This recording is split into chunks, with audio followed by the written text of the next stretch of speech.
Before I introduce her, I'd just like to acknowledge the traditional owners of the land on which we meet today and pay my respects to elders past, present and emerging. We're really, really happy to have Mary here with us today. You may notice she's joining us from her kitchen, which is kind of nice since we're talking about my favourite thing, food. Mary has a wealth of experience in all kinds of cooking and food preparation. She's here today to share her experiences from working on the Women's Weekly food photo shoots, and she may just have the answer to why my version of a recipe looks like nothing from its picture. She works with a wide range of people in our community, including those living with disabilities, kids and the elderly, and that's to teach them new cooking skills and nutrition basics. She's recently released her own cookbook, Cook, Eat and Enjoy, with her business partner Karen from the Wholesome Collective. And with no more words from me, I'd just really like to welcome Mary. Over to you. Oh, thanks, Kathy. Good morning, everyone, and thank you to Central Coast Council for recognising the current situation and stepping up and giving us the opportunity to still meet. I wish I could see you all. I really appreciate your time this morning. I think the magazine world, we've all bought cookbooks, whether it be a magazine or books, and it's quite fascinating to everyone. How did that happen? How does it go from an idea to a finished product? So hopefully I can answer your questions today in what I'm about to tell you. But if you have any questions about it, please add them in at the end, because that'll make it interesting for everyone, and I'll make sure that when you leave today, I've helped you understand a little bit more about how the publishing world in food works. So I'll just give you a little bit of a background how I came to work at the Australian Women's Weekly. I am a home economist, and that doesn't mean that I'm a home economics teacher in schools. I've never done that. It's a different course. And a few years back, quite a few years back, I worked at a cooking school in Canberra. So we invited many celebrities in to come and teach classes, and I taught a lot of classes in my own right, and I managed that part of the business, the cooking school. So I have worked alongside a lot of celebrities in the food world. And one of those beautiful, fabulous celebrities was the beautiful Pamela Clark, who I'm sure you would know her face from the Australian Women's Weekly. She came down to teach a class, and unbeknownst to me, she said to my boss, I would love Mary to come and work at the Australian Women's Weekly. As it turned out, I was moving back to the Central Coast, and so I could commute to Sydney to fulfil that dream. For any home economist, to work in the Women's Weekly is the iconic place to be. We've all grown up with the books. I've got my first ever cookbook that Mum gave me right here, and that was, of course, an Australian Women's Weekly cookbook. It's pretty tattered now. I think I was about 10, and it's been a much loved thing. So for me to have that opportunity to go and actually work in that test kitchen was quite unbelievable. The first day that I caught the train from Gosford to go down to Sydney, I don't know if you know where Australian Consolidated Press offices are, but that's in Park Street in Sydney. And outside was a bus stop, and I sat there and started crying. I was a mother of 2 children. I'd just finished managing a cooking school. I'd worked alongside so many people. But I sat there and cried, and I rang my husband. I said, what if I'm not good enough? What if I can't do it? Because it was so important for me across my whole life, enjoying those recipes, to do well, and I just couldn't believe I had that opportunity. Anyway, I made it, and I worked there for 12 months. My time was interesting there because I started there in the January. I started there in the February, and Kerry Packer had just passed away. that was a big changing time for Australian Consolidated Press, because everyone knew that when his son Jamie took over, that he wasn't so much interested in the magazines and was more interested in his other interests, probably gambling and setting up casinos. So the Australian Women's Weekly went under a huge transformation at that time, and it was pretty much known that the test kitchen would close. So I worked there until the test kitchen did close, and then all the work was given to home economists in their homes to work as freelance home economists. So I feel really privileged that that I got to work there, but I got to work there just before the test kitchen closed. The kitchen is still there in its form, and I have heard through the grapevine that a lot of developing is going back into that space, and I think that people realise that to be that creative continuously, you need to be with other people with those minds of feeding off each other, of new ideas and how to come up with a new idea for a book. So how does a book start? All of the books from the Women's Weekly shelves are driven by marketing ideas. So it's not the test kitchen that comes up with the drive to create a book. It's all driven by marketing. And a lot of the food industry is driven by their marketing teams, which from a home ec perspective is really frustrating, because we know what we'd like to do and how to do it. But of course, it's all driven by advertising and what's the latest thing, and trying to channel the books that way for sales. So marketing would come to Pamela Clark and the sub-editor and give them a list of ideas. So we worked on, we could be working at any week on 5 books at a time. So you were developing recipes across all these different ideas that were going to come out. We did 13 of the regular books. So these are some of the books I worked on. So we did 13 editions a year of these, the ones that you would see in the supermarkets and the newsagent. But then we would be working on the really large productions of something like this that I have some recipes in. So that's a big hardcover version. So we would be working on those alongside the regular ones. So that meant our workload was huge.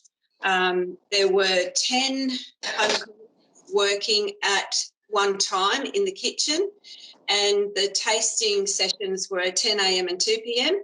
So you would have to have your recipes developed and cooked, plated, ready to be tasted, and you couldn't bring your ego to the table. If you did, you'd be really upset, because that's where we critiqued each recipe at its first stage to see if it should go on to the second or third tastings. So you would cook it, plate it up. It had to be served hot. We would all sit around and taste it and see what everyone thought about it. One of the first books I worked on when I was there was cheesecake. So that book eventually came out with 150 cheesecake recipes. We tasted 500 cheesecake recipes to break it down to the 150. I never want to eat another cheesecake in my life. And I felt quite sick at the end of each day. So I'm just sorry, I'll backtrack. So the marketing department give the book ideas to the editor and the sub-editor, and then what they do is break that down into categories. Okay, we're going to have 10 chapters, and then they would give each home economist who was working on that book the chapter that they would be working on. So from that idea, then the home economists had to go in their go and sit in the office in front of a computer and work out 30 recipe ideas for the 10 recipes that would be developed by you. So you're constantly coming up with new ideas.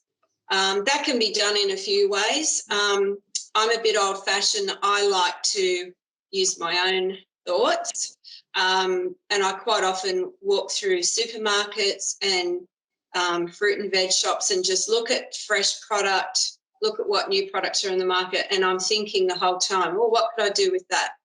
Other people would scan the library of Women's Weekly recipes because it's so extensive, and look at ways of just reshaping them, adding some different ingredients, and use that as a basis. So we would then submit those ideas to the sub-editor, and she would look at them and say, well, from that 30, Mary, you can start concentrating on those 10. And that's what we would start cooking, and then that's what we would take to the tasting sessions. If it makes it through the tasting session, it then is given a little serial number, which relates to that particular book, because we're working on so many books at a time. So then we would hold our plate with a hot food or a perfect piece of cake and run around into a photographic studio where Rob worked, and he worked there for, I think, 30 years, and he was from the Central Coast, and he commuted all that time. He has since passed away.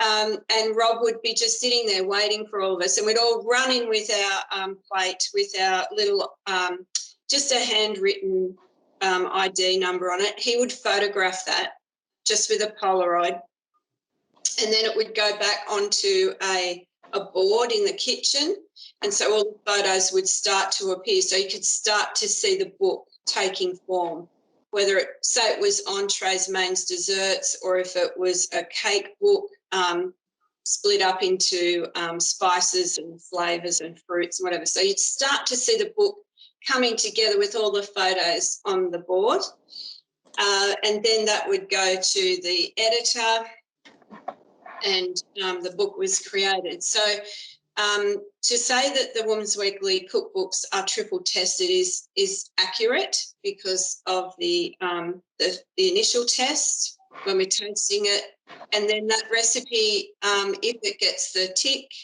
goes to a different home economist. It's not done by the same person, and it's cooked again to make sure that it does work, and then the final check is done at the photo shoot when the book is actually put together. So it's quite a process, and you worked really hard because you were working on so many different books at any given time. So your creative mind was certainly pushed to its limits.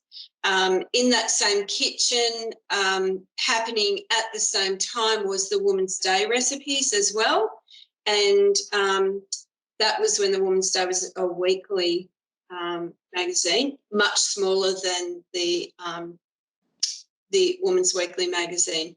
So in that test kitchen, we had the recipe book development, the recipes for the Australian Women's Weekly magazine. They were done separately, and then we had the Women's Day as well. What we also did was Australian Consolidated Press was a multi-level building, and we would cook for the packers, and their butler would call us and say, Mr. Packer would like this now, and so we'd rush around and cook that amongst all the other work we were doing. So it was a really busy kitchen, and we would spend per year just on dark chocolate for recipes. They spent about $30,000 just on chocolate. Gives you an idea. I don't know what the whole food bill was, but I do remember hearing that's how much we spent on chocolate in 1 year. So it was a fast-paced place, and working in that creative environment was amazing. Interestingly enough, I'm left-handed, and we're told that left-handed people are extremely creative, and Pamela Clark one day said, as she was watching us all, she said, my goodness, look at this. So out of the 10 home ecs, 5 were left-handed and 5 were right-handed. So it was really nice to see our creative left-handers out there having a go and being recognised. So I've never worked with so many left-handers before. It was wonderful. Ask you a question that you can think about. How many recipes do you think are used out of any book? So you can think about that, and maybe you can answer that later. It's quite surprising for the amount of effort that goes into a book, how many recipes people actually use. Recipe books have changed dramatically over the years. They were seen as a source of education and feeding your family. Now they're very much part of a coffee book table trend, so that they're pretty and people flick through them. And I think there's been a lot of heads nodding right now that people have bought books just for the sheer enjoyment of looking at the pictures, the pretty pictures. So food presentation has certainly changed, which Kathy and I have discussed. And I will touch on that now, because I think that that is really important. That so years ago, yes, they did use cotton wool and hairspray and lots. They had a bag of tricks of goo to make food look plump, fresh, delicious, and probably something, as Kathy would agree, that you can't replicate at home. Food photography has changed a lot. And in my experience of food photography and styling, those days are long gone. I was lucky enough to have the opportunity to work as a freelance home economist on a food shoot in Sydney at Con Poulis's house. Now, he's the world's most famous food photographer, and he does all of the Donna Hay photography. Now, there's so much preparation and getting ready for the shoot, and the shoot was all around the sun coming into his backyard. So we had to have that food ready at the second that he said, now. So there was nothing false about the way the food is treated. And I like that about the way food photography is done now, that the food is real. Now, whether you can replicate that dish at home is completely around the way, like the gentle touch, the sprinkle of a fresh herb, and having lots of those fresh herbs so that you've got absolute quality to use in that second for the photograph. But that was an amazing opportunity for me, and that went into the American magazine Vanity Fair for their 4th of July celebration. So the good old Aussies, we were shooting it in someone's backyard. I love that. I love how relaxed we are. I can only imagine what it would have been like if it was in America. But they didn't want it. They didn't want it shot in America. They loved the way that he takes the photographs, and working alongside someone like that, he hardly says a word, but when he speaks, you act. So that was an amazing experience too, just watching someone who is that creative. And I think the Donna Hay books, I haven't actually worked for Donna Hay, but I know people that have. If you think back to when her books came out, everyone was so excited because of that beautiful styling. It was completely different to what we'd seen. There were pale blue milk jugs and pure white backgrounds, not big fancy backgrounds, and cakes sliced with some crumbs sprinkled up. You know, we would never have done that. It all had to be perfectly neat. So that relaxed styling, or a slice that's been cut and stacked with baking paper between it, just a different way of photographing things. And I'm sure that that combination of Donna Hay and his skills just skyrocketed Donna to the place she is now, because it's just such beautiful photography. So all those styling ideas at the Woman's Weekly in the kitchen, I used to love going into this room. So it was where all the plates and the cups were kept, and they were all stacked on shelves in colours. So you could go in and use any of those to present your food, to give an idea of what it might look like when it is styled for the final shoot. So I loved all that, having access to all that, which we don't have at home. So remember, when you are presenting your food at home compared to a book, there is someone who's cooked it, but then there's someone, they're called a food stylist, and that's their job. So that there are shops in Sydney that are libraries of plates and cups, serviettes, napkins, tablecloths, and they go and hire them all, and it costs a fortune. So they'll hire items and then take that all to the photo shoot and then take it back. So it's like a library of equipment. So, and they quite often have sales. It's great to look out for their sales because you can pick up some beautiful, like even dining room suites that they've used as props. So have a look for those in Sydney. It's I think they're very popular when they say they're having a sale and cleaning out to get new gear. How am I going for time here, Kathy? Is time good? Let me just check. Oh, we've got a few minutes. Does anybody have any questions? I know I popped one in the chat box about the iconic Women's Weekly birthday cake book, a memory of my childhood, and it was revamped a little while ago. Were you involved in that revamp? No, I haven't done any work for the weekly for a long time. I don't have time, even if they approached me.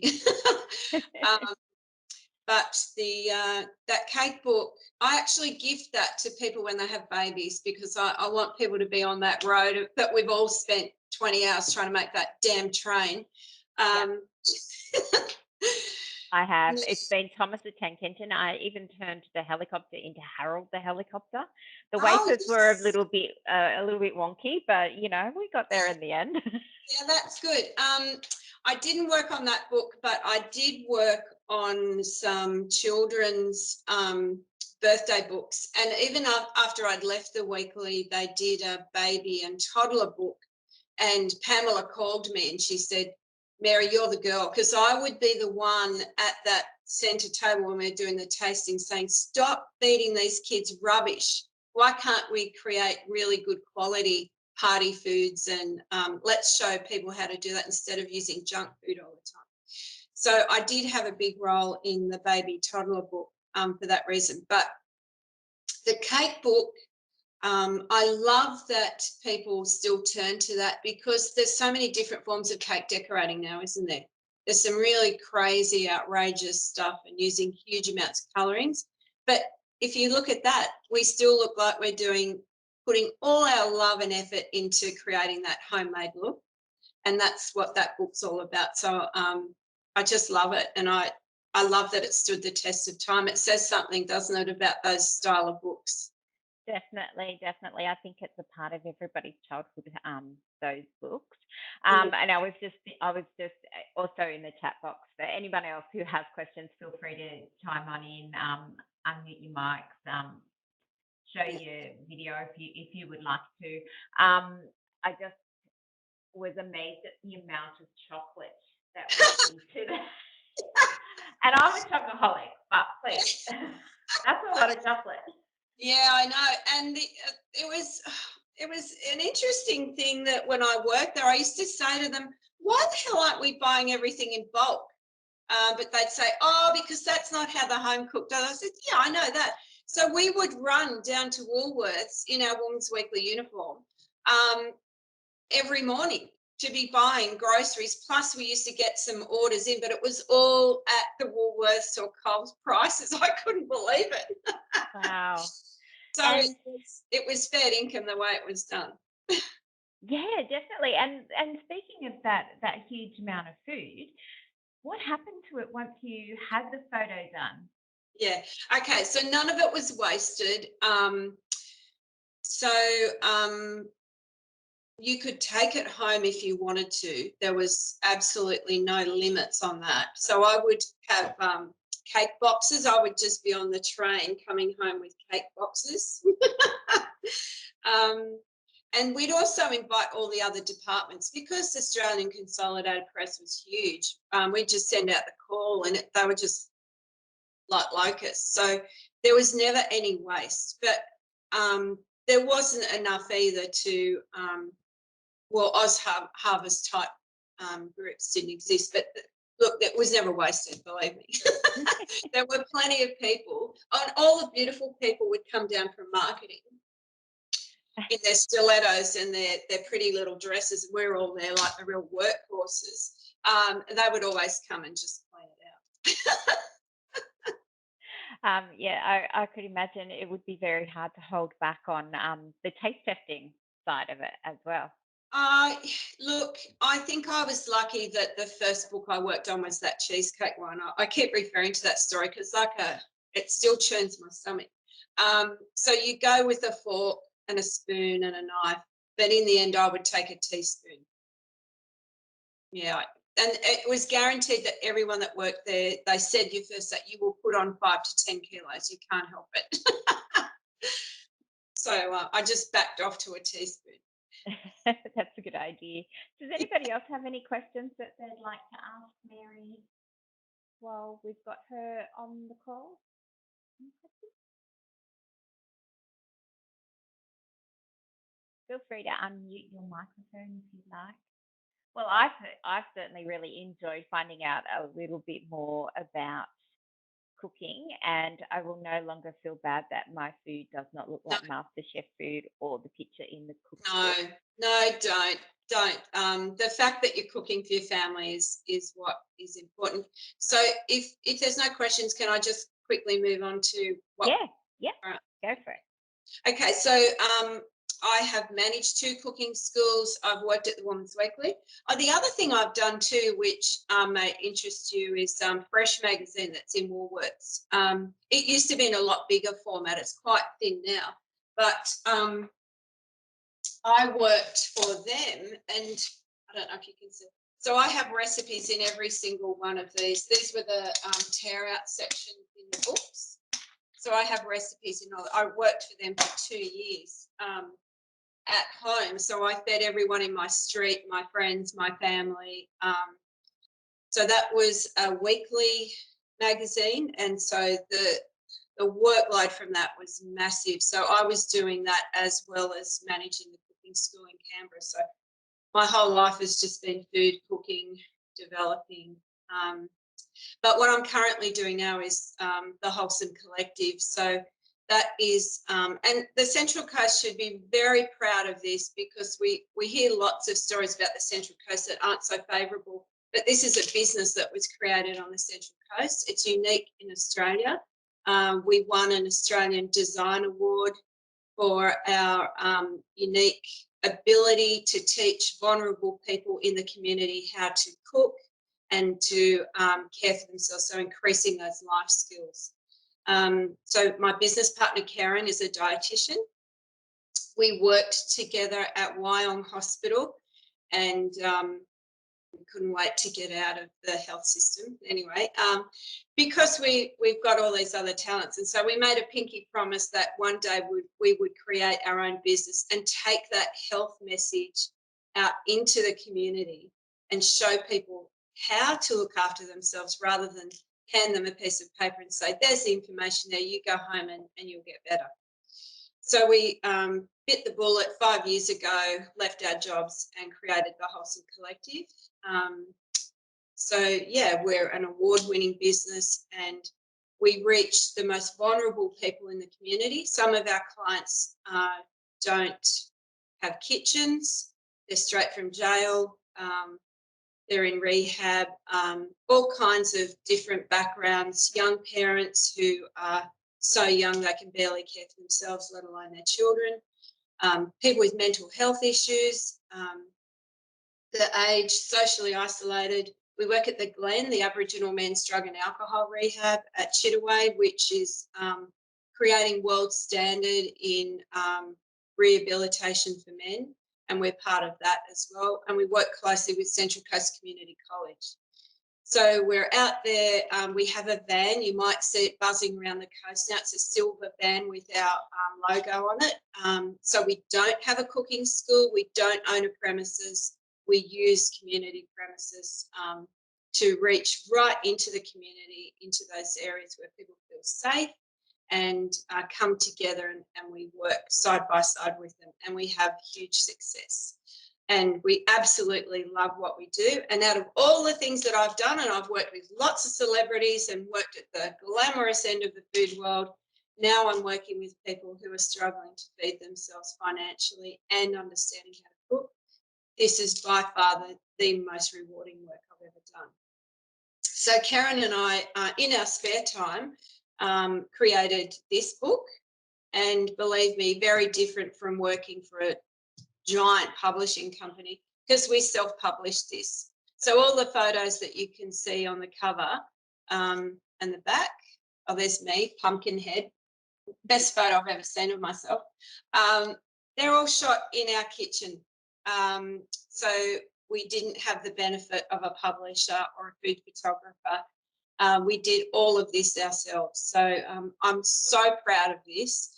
And I can guarantee these recipes work because they're used every single day by our clients, and we get lots of feedback about it. So it's interesting how our career paths change and where it takes us. So I think the Wholesome Collective will be the place that I finish my working life, whenever that will be, I don't know.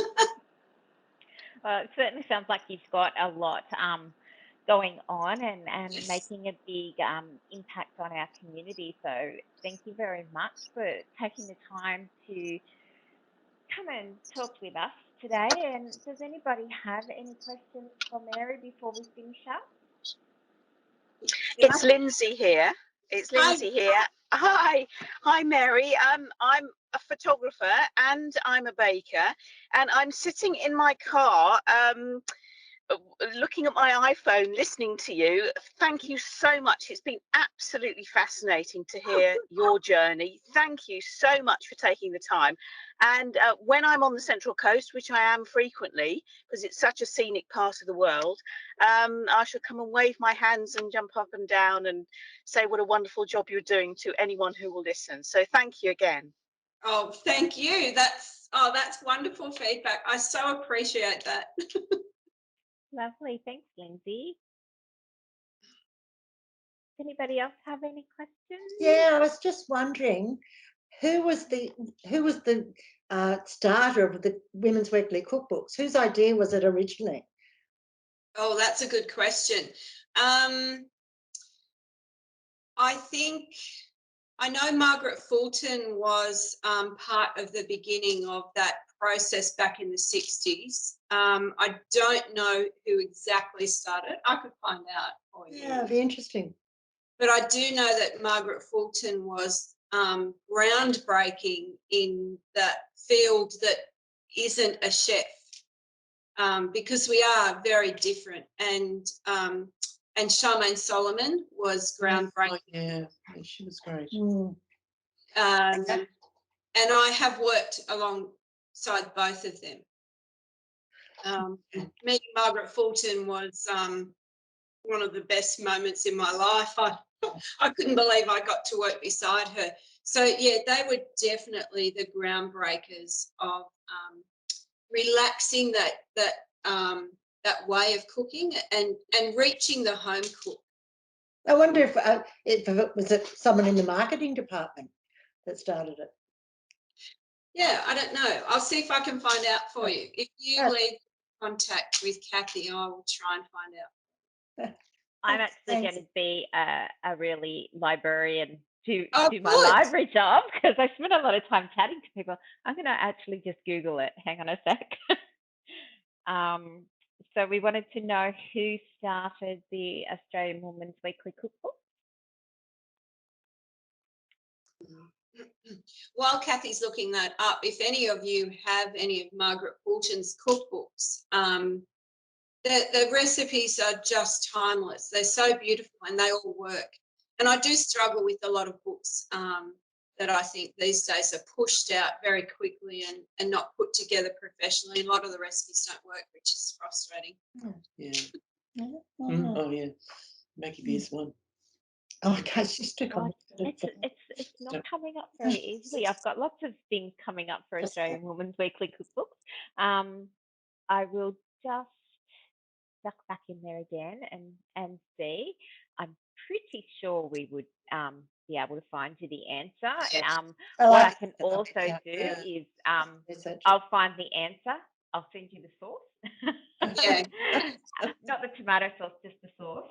And And you can find out a little bit more about who actually started them, because I think they've always been around for as long as I can they're a classic. remember. There I can give you a couple of facts about them, that they are the world's most published cookbook. And they're translated into 10 languages. So for every book that we created at the Weekly, I was always absolutely tickled pink, because I knew it was going around the world, and that so many people would enjoy it, not just Aussies.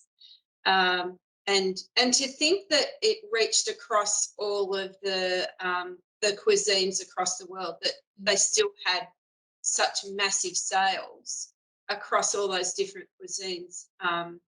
I think that that's fairly amazing too.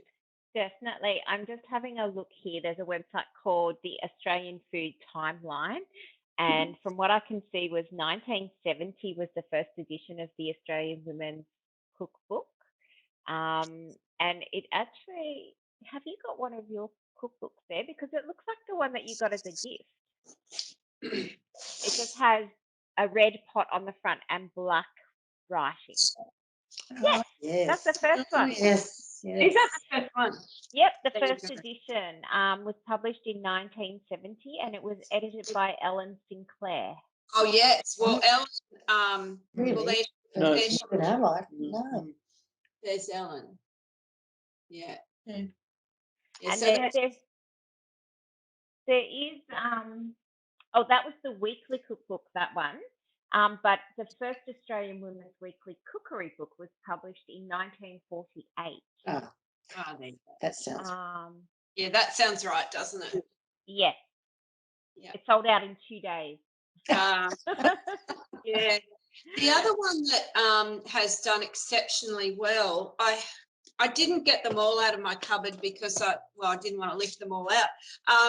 But the modern one that did exceptionally well was, and you might all remember it, was the Cupcake book. You remember that one? It's I'm not sure how old it's probably about 20. So they brought it out in the little square version instead of the A4 version. That went crazy. I can't remember how many times they had to republish that particular book. And when I was working at the Weekly, cupcakes were insane. All the departments wanted us to make them, and we were allowed to work after hours to create cupcakes for all the departments, and they were paying us $10 per cupcake. Wow. So one of the jobs I had there was Woolworths were coming in to see the Women's Weekly to work out with marketing and sales. They never came and saw us, but to work out how much they were going to spend on advertising for the next year. So I was given the job to create some cupcakes from that book to be sent up to the boardroom. I spent 8 hours creating 12 cupcakes. Do you have a photo of those cupcakes? No, because it was just what you did. You didn't really think, anything. You just next job. And the minute the butler took the trolley out, oh, great. No, all those moments I wish I had taken photos of. But anyway, they're all in my memories. And they're all in the cookbook. Well, yeah, all my life's in cookbooks, yeah. Oh, and I'll just tell you too, because home economists get very little, like no one knows who the hell we are or what we do. But if you look in a book, if you're wondering who writes the books, so in the back, you'll see a page like this. So up the top, it'll say Test Kitchen, and it'll tell you who the editor is, and then contributors or writers, assistant food editors, kitchen managers, home economists. So that's about the only time you ever get any notoriety is from that tiny print, but there's very little recognition. The other thing is, if you're looking in a magazine, you wouldn't know, would you, in a magazine, who cooked it, who photographed it.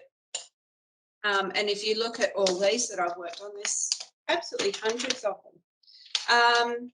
but I was going to try and show you. It probably won't come up, but if you look in the spine where and pull the page right back, then you might see who the photographer was, the stylist, and the home economist. Ah, that's tricky. Yeah, yeah. So I remember the first time I ever did one for Fresh, I couldn't wait to get it because I just wanted to see my name on that spine because I was so excited. And so you should be. Do we have any more questions from anybody listening in? I hope that means you've enjoyed it. Well, I have. I've enjoyed it. I've found out some new things about cooking and about the process. So thank you very much. And we wish you the best with all your endeavours and helping out the Central Coast community. Does anybody have anything else they'd like to add?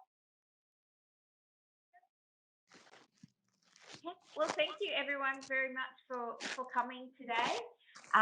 It's great to see you all here and joining in. If you have any questions, feel free to send us an email, or if you have questions for Mary that you are dying to know the answers for, or you want to get hold of her book, just check out the website, the Wholesome Collective. And okay, well, thank you, Mary. It's been wonderful, nice chatting with you, and you know, we may get you back to do a little bit of cooking, food prep. Yes. Yeah. For us, if everyone's interested. It's telling me Oh, not yes. to be. Yes, I'm usually cooking, so I'm missing that. I'd love to cooking for me. Feel free to cook and talk. That would be great. So yeah, so if anyone's interested in that, we'll see what we can do to organise that a little bit later on. Or if there's anything else that you'd like to see on these kind of sessions, please let us know. Send an email to the library at Central Coast, and we will see what we can organise. So thank you very much, everyone, for coming today. Thanks, everyone. Thank you, Central Coast Council. Thank you.